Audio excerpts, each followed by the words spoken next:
quick word. Real quick. Look, okay. Y'all know how a plant grows, right? It starts out with the seed, right? Okay, and from that seed, the seed germinates in the ground and the soil, and eventually, so when that plant begins to form, it begins to grow into a beautiful plant, right?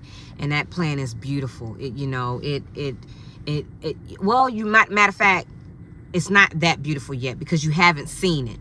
You just see the soil, and you're like looking like, dang, when is this gonna grow? When is it gonna grow? When is it gonna grow?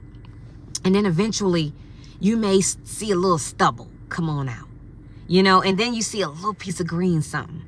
And then it starts coming up.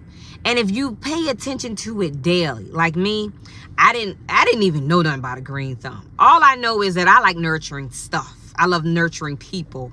I'm a nurturer. God made me a nurturer, right? But I recognize that not only do I love people, I love my children, but I love plants. And I love plants dearly because they don't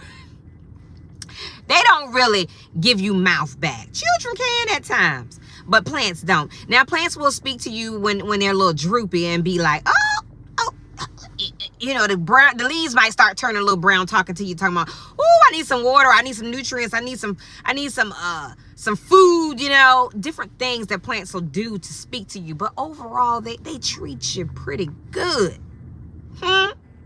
So, back to the story.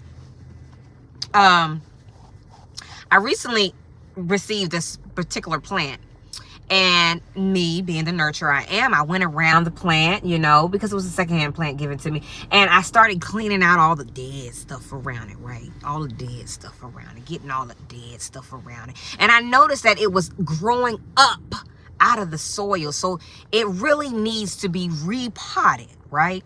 But there's life still there. But this is the problem.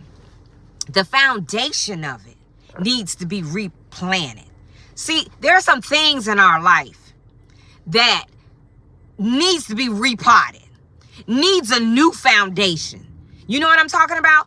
A lot of times we're planted on a certain foundation. Your foundation isn't right. And if your foundation isn't right, long term, it will collapse. Things will collapse in your life.